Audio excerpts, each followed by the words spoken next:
2025년 1월 특별기도에 참석하신 모든 분들을 축복합니다. 다 같이 묵상 기도하심으로 기도의 둘째 날 하나님께 올려드리겠습니다. 내가 기도할 때 기억하며 너희로 말미암아 감사하기를 그치지 아니하고 우리 주 예수 그리스도의 하나님 영광의 아버지께서 지혜와 계시의 영을 너희에게 주사 하나님을 알게 하시고. 살아계신 아버지 하나님 감사를 올려드립니다. 새해를 맞이해서 사랑하는 주의 백성들과 함께 기도로 주 앞에 나아갑니다. 하나님, 오늘도 주께서 우리에게 계시의 영을 부어주셔서 하나님을 더 깊이 알게 하시고 우리 사랑하는 성도들의 기도 제목 가운데 하나님의 은혜와 긍휼이 함께해 주시옵소서. 감사드리며 예수 그리스도 이름으로 기도드렸습니다. 아멘. 함께 묵상할 말씀은 창세기 18장 19절 말씀입니다. 내가 그로 그 자식과 건숙에게 명하여 여호와의 도를 지켜 의와 공도를 행하게 하려고 그를 택하였나니 이는 나 여호와가 아브라함에게 대하여 말한 일을 이루려 함이니라. 1999년 이후 타임즈는 세계에서 가장 영향력 있는 100명의 인물을 매년마다 선정합니다. 올해로 25년째가 지났으니 그동안 수천 명의 사람들이 타임즈에 이름을 올렸습니다. 그런데 타임즈나 역사책에 기록되어 있지 않은 영향력이 있는 인물이 있습니다. 그는 제국을 다스린 적이 없었습니다. 군대를 지휘한 적도, 전쟁에서 영웅적인 행동을 한 적도 없었습니다. 기적을 행한 적도 없었고요. 예언을 선포한 적도 없었습니다. 또한 수많은 추종자를 이끈 적도 없었고 제자를 둔 적도 없었습니다. 그럼에도 불구하고 오늘날 지구상에 살고 있는 수십억의 사람들은 자신들을 그의 후손이라고 여깁니다. 그의 이름은 아브라함입니다. 아브라함, 그는 전형적인 위대한 인물상에 어울리지 않습니다. 그는 노아처럼 당대의 의인, 완전한 사람으로 불리지 않았습니다. 모세처럼 독특한 어린 시절을 이야기도 없습니다. 창세기 12장을 보게 되면 하나님이 아브라함을 부르셨을 때에 그는 땅과 출생지 아버지 집을 떠나게 됩니다. 그런데 왜 하필이면 그를 선택하였는지 창세기 12장은 그저 침묵합니다. 아브라함은 하나님의 부르심을 받고 그저 말씀에 순종하여 길을 나서게 되지요. 그리고 가나안 땅에 도착합니다. 창세기 17장으로 가서 보게 되면 하나님은 아브람을 아브라함으로 이름을 바꿔줍니다. 내가 너로 여러 민족의 아버지가 되게 하였음이라. 창세기 17장 5절 말씀입니다. 아브람의 이름은 많은 자의 아버지입니다. 이 이름에 의하면 하나님이 아브람을 택하여 부르신 목적은 아버지가 되도록 하기 위함이었습니다. 오늘날 유대교와 이슬람교 신자들은 아브라함을 그들 민족의 아버지로 여깁니다. 우리 기독교 신자들은 아브라함을 영적 아버지로 믿고 있습니다. 그러니 하나님의 약속대로 또한 아브라함의 이름대로 그는 많은 민족의 아버지가 된 것입니다. 아버지가 되도록 택하여 부르셨다? 어찌 보면 타임즈의 이름을 올리는 영향력 있는 사람들, 세계 역사를 뒤흔들 만한 위대한 인물들에 비한다면 보잘것없고 너무 작은 부르심으로 여겨질 수도 있을 것입니다. 하지만 성경에 하나님이 주신 새로운 이름, 아브라함, 많은 민족의 아버지, 그 이름은 사람들이 생각하는 영웅이나 위대한 인물의 기준에는 한참 못 미치는 것처럼 보일지라도 하나님은 아브라함에게 평범한 아버지가 되는 삶의 길을 걷는 위대한 소명을 주셨습니다. 창세기 18장 19절 말씀, 오늘 우리가 읽은 본문에서 아브라함이 아버지로서 해야 할 일, 그가 평생 걸어야 할 아버지의 소명의 길을 구체적으로 증언합니다. 내가 그로 자식과 건숙에게 명하여 여호와의 도를 지켜 의와 공도를 행하게 하려고 그를 택하였나니 이는 나 여호와가 아브라함에게 대하여 말한 일을 이루려 함이니라. 자, 이 말씀에 보십시오. 여기 하나님이 아브라함을 선택한 이유, 목적, 아브라함이 걸어야 할 아버지로서의 소명의 길이 있습니다. 그런 자식과 권속, 즉 가족에게 여호와의 도를 지키는 삶을 살도록 이끌라고 하나님이 그를 부르셨습니다. 여호와의 도는 다른 말로 하면 여호와의 길, 하나님이 주시는 삶의 방식입니다. 아브라함은 자녀에게 의와 공도, 즉 하나님의 법을 지켜 사는 생활의 길을 걷도록 이끌라고 하나님이 그를 부르셨습니다. 이것이 아버지 아브라함을 선택한 하나님의 목적이며 아브라함이 걸어야 할 아버지로서의 길입니다. 자, 여기서 말하는 아버지는 당연히 어머니를 포함하는 것입니다. 유대인들은요, 전통적으로 새해 첫날이 되면 사라와 한나 이야기, 그리고 그들에게서 태어난 아이들 이야기를 읽습니다. 그리고 아이들에게 그것을 가르쳐 주어요. 사라와 한나 이야기를 읽는 전통은 아버지뿐 아니라 어머니도, 즉 부모가 자녀를 여호와 하나님의 도를 따라 걷도록, 성경이 가르치는 생활 방식을 따라 살도록, 의와 하나님의 법을 지키는 삶을 살도록 가르쳐야 하는 소명이 있음을 말해주는 것입니다.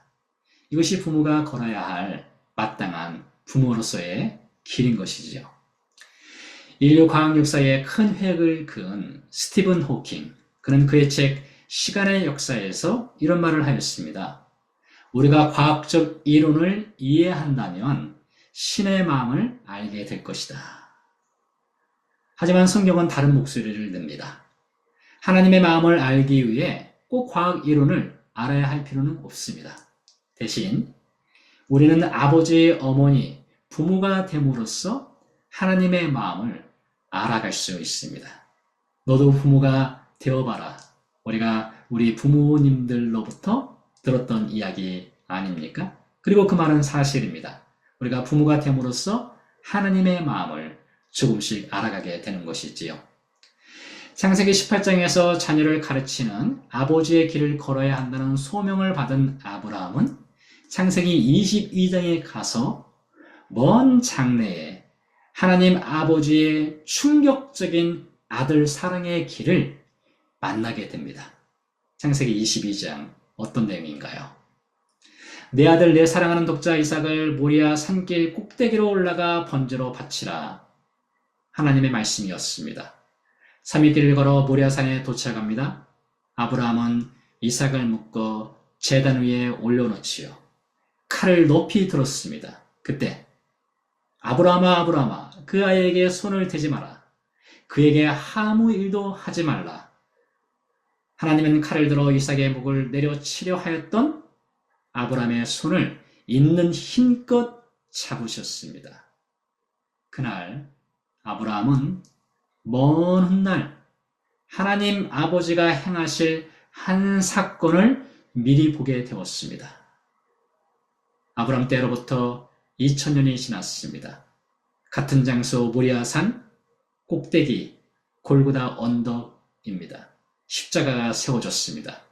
유대인의 왕 예수라, 죄패 아래 하나님의 아들 예수 그리스도가 두 손과 두 발이 큰 못에 박힌 채 매달려 있습니다. 아버지여, 내 영혼을 아버지 손에 부탁하나이다. 부르짖음과 함께 예수님의 심장이 멈췄습니다. 그런데요, 하나님은 아들 예수님의 손을 잡아주지 않았습니다. 그에게 아무 일도 하지 말라, 급히 소리치지도 않으셨습니다. 하나님은 침묵하셨습니다. 하나님 아버지가 걸어야 했던 소명의 길은 아들 예수님을 모리아산 골고다 언덕 십자가의 길로 이끄는 것이었습니다. 아들 예수님은 여호와의 도, 하나님의 길을 지키고 말씀에 순종하여 십자가에 올랐습니다. 하나님의 의로움과 공의의 법대로 죄인을 대신하여 죽으셨습니다. 그날 아버지는 맏아들 예수님을 십자가에서 이뤘습니다. 대신 우리를 하나님의 양자로 얻으셨습니다. 3일 뒤 아버지는 맏아들 예수님을 죽음의 무덤에서 살려내셨습니다. 그리고 우리에게 맏아들 예수의 의로움의 옷을 입혀주시고 너는 나의 의로운 아들이다, 내 가족이다 선언해 주셨습니다. 예수님은요, 요한복음 8장에서 이런 말씀을 하셨습니다. 아브라함은 내 때를 보고 기뻐하였다. 아마 그날 아브라함은 하나님 아버지와 아들 예수님이 함께 걸었던 순종, 섬김, 희생, 그리고 죽음이란 해산의 고통을 통해 낳게 될 하나님의 자녀들을 미리 보았을 것입니다. 그리고 배웠을 것입니다. 아버지로서 순종의 길을 걷는 것이 생명을 살린다는 것을요. 그리고 가르쳤을 것입니다. 여호와의 도, 하나님의 길을 따라 살라고요. 이삭은요, 하나님이 말씀하시면 그저 묵묵히 순종하는 아버지 아브라함의 삶을 보았을 것입니다.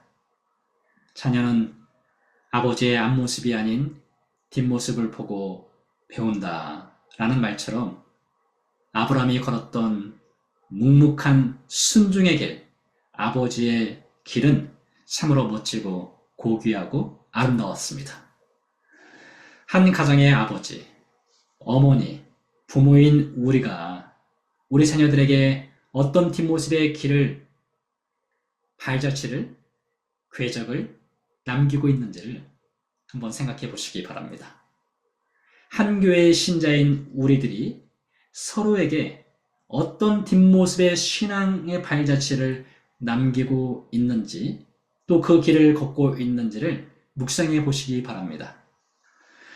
어쩌면 타임즈에 영향력이 있는 위대한 인물보다 우리와 우리 자녀들, 그리고 함께 신앙생활하는 신자들에게 깊은 영향을 끼치는 이들은 바로 평범한 일상을 사는 아버지, 어머니, 부모, 그리고 평범한 신자인 우리들일 것입니다. 자녀들에게, 신자들에게 여호와의 도, 하나님의 길을 가르치고 보여주는 뒷모습의 길을 걸어가시기를 간절히 소망합니다. 기도하시겠습니다. 살아계신 아버지 하나님, 감사합니다. 하나님께서 아브라함을 아버지가 되는 소명의 길을 걸어가라고 그를 부르시고 그를 택하였습니다.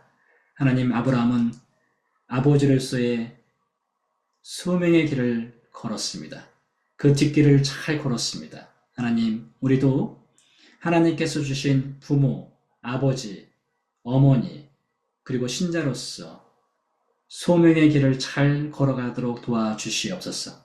우리의 앞모습보다 우리의 뒷모습이 더 아름답게 하시고 더 고귀하게 하시고 우리가 걸었던 그 뒷길을 따라서 누군가 따라 걸을 수 있는 귀하고 복된 발자취를 남기게 해 주시옵소서. 감사드리며 예수 그리스도 이름으로 기도드렸습니다. 아멘. 네, 감사합니다. 이제 개인 기도로 들어가도록 하겠습니다. 저는 내일 다시 영상으로 찾아뵙겠습니다. 감사합니다. 복된 하루 되세요.